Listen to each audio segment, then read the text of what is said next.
अस्सलाम वालेकुम, I am doctor Akhtar working as allergy and chest specialist in different cities of Punjab. हमारा ये एक सीरीज़ है वीडियोस की जिसमें मैं अपने जो पेशेंट्स हैं या हमारे जो ऑडियंस हैं, सब्सक्राइबर हैं, जो क्वेश्चन करते हैं उनको रिप्लाई करता हूँ। एक क्वेश्चन हमारे पास ये है कि वैक्सीन के साथ दवाई का इस्तेमाल करना क्यों ज़रूरी है। ये बड़ी इंपॉर्टेंट बात है। अब इसमें हम दो हिस्सों में तकसीम कर लेते हैं। बहुत सारे लोग इस्लामाबाद भी जाते हैं एलर्जी सेंटर में और वो ये शिकायत करते हैं कि मैंने वैक्सीन भी 2 साल या 3 साल या 4 साल करवाई, उसके बावजूद मेरी एलर्जी का मसला ठीक नहीं हुआ। वो एलर्जी आंखों की हो सकती है, नाक और गले की हो सकती है, केरे की, सांस की या स्किन की।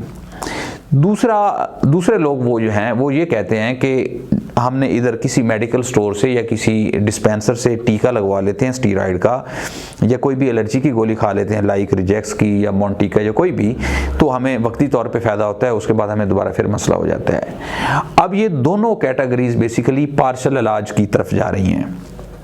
अब मुकम्मल इलाज क्या होता है एलर्जी का?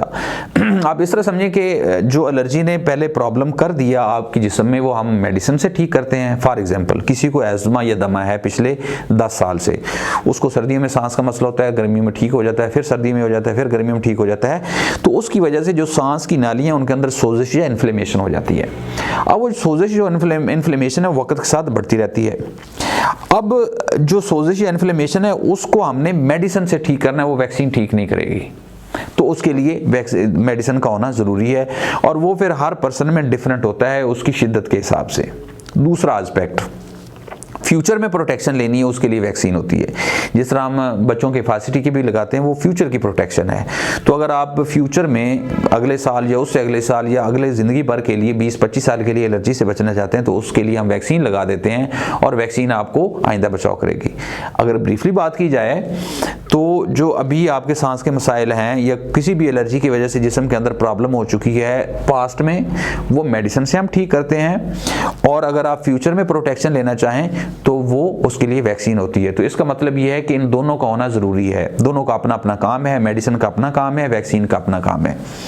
अगर इसमें से आप कोई एक कंपोनेंट करें इलाज के तौर पे तो आपको पार्शल फ़ायदा होगा, मुकम्मल फ़ायदा नहीं होगा। तो अगर मुकम्मल फ़ायदा लेना है तो दोनों चीज़ें लगानी है। तीसरी बात, अब इन दोनों चीज़ों में इनका प्रॉपर फॉलोअप ज़रूरी है, इनकी डोज एडजस्ट करनी होती है। कुछ केसेस में हमको बंद भी मेडिसिन करनी पड़ती है और वैक्सीन भी बंद करनी पड़ती है। कुछ केसेस में इनकी डोज को ज़रा अग्रेसिव करना पड़ता है, कुछ केसेस में इनकी को मिनिमाइज़ करना पड़ता है। अब ये हर बंदे में डिफरेंट स्टोरी है। फॉर एग्जांपल अगर मैं 100 आदमी देखूं एलर्जी का, मैं सिर्फ एलर्जी के लोगों को देखता हूं, तो हर बंदे में डिफरेंट स्टोरी होती है, डिफरेंट इलाज होता है, डिफरेंट दिन होते हैं। तो इसको अगर आप प्रॉपर फॉलो करके करें तो ये अच्छा मुस्तकिल इलाज होता है। अगर इसमें आप सिर्फ दवाई लें या वैक्सीन लें तो आपका एक पार्शियल या वक्ती इलाज होगा और आपको लाइफ लॉन्ग थोड़ी बहुत मेडिसिन की ज़रूरत पड़ती रहेगी। कोई और क्वेश्चन हो आप नीचे कमेंट्स में लिखें, मैं इंशाल्लाह आपको उसका रिप्लाई करूंगा। अल्लाह ताला आपका और आपके कारवानों का हामी नासर हो। अल्लाह हाफ़िज़।